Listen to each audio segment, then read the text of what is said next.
sang pendeta bulan yang menjaga hutan Asia.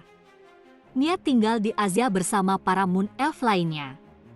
Dia berdiri menjauhi perselisihan duniawi dan tidak menyangka pasukan iblis akan menyerang secara tiba-tiba.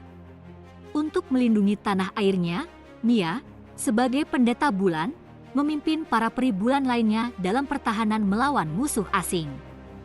Awal mula kisah, meskipun elf menikmati umur yang sangat panjang, mereka tidak memiliki tubuh yang abadi. Sepanjang sejarah panjang Land of Dawn, ras yang lembut dan rapuh ini menanggung rasa sakit dan penderitaan yang luar biasa sebelum akhirnya menetap di hutan Asia. Nia menjalani semua ini. Lahir di akhir era perselisihan, Nia menyaksikan tragedi yang tak terlukiskan yang menimpa para elf dalam perang tanpa akhir, mengikuti Dewi Bulan menuju keselamatan, kemudian secara pribadi mengalami perang benua kedua dengan manusia, dan menyaksikan banyak rakyatnya merosot menjadi Dark Elf setelah kerusakan jurang mengotori Shadow Swamp. Hancur oleh nasib buruk rasnya dan bekas luka perang, Nia memimpikan kehidupan yang damai, dan mimpi ini akhirnya menjadi kenyataan ketika Dewi Bulan menggunakan seluruh kekuatannya untuk menciptakan Lunar Aegis, melindungi para elf di hutan Asia dan mengizinkannya mereka untuk berkembang di bawah perlindungan Aegis. Setelah ini, Dewi Bulan tertidur lelap dan Nia menjadi anggota imamat. Selama ribuan tahun, dia mengabdi di kuil Luna dengan penuh kesalehan, berdoa untuk kebangkitan kembali Dewi Bulan dan agar suatu hari nanti Dewi dapat melindungi para elf yang dilanda bencana selamanya. Namun, periode dalam hidupnya ini ditakdirkan untuk berakhir. Dengan perluasan jurang dan iblis yang terus-menerus, kabut perang sekali lagi menyelimuti Land of Dawn. Ketika manusia dan iblis jurang menemui jalan buntu, konflik muncul di antara para elf dalam sikap mereka terhadap perang.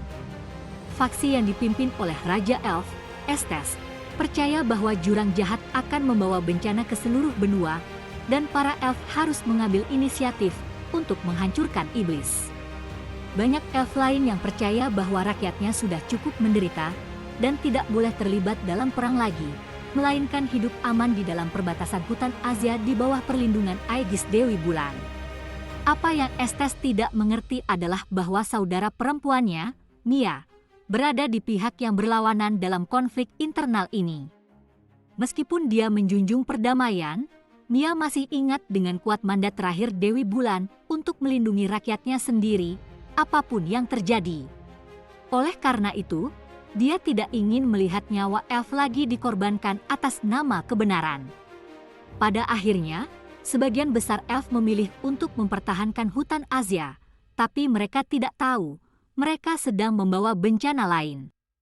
Lunar Aegis memiliki kekuatan untuk mencegah penyebaran korupsi di wilayah mereka, namun tidak dapat menghentikan pasukan iblis yang kuat. Untuk menyerang Kekaisaran Monian, pasukan iblis melewati pegunungan Lantis yang tidak dapat diatasi dan memilih untuk berangkat dari Rawa Bayangan, menyerang dataran Monian dari hutan terang bulan. Dalam menghadapi invasi pasukan iblis yang tiba-tiba, meskipun para elf melakukan perlawanan yang gigih, pasukan iblis menyapu hutan cahaya bulan. Raja Iblis Api, Hamus, membakar pohon kehidupan, tempat tinggal banyak elf, menghujani hutan dengan api maut. Nia menyalahkan dirinya sendiri atas tragedi tersebut. Dia ingin melindungi rakyatnya dengan menghindari perang, namun kelambanannya justru mengakibatkan pengorbanan yang lebih besar. Maka, dia berdoa siang dan malam di kuil Luna, berharap Dewi Bulan yang agung dapat memberinya pencerahan dan membimbingnya di jalan yang sulit ke depan.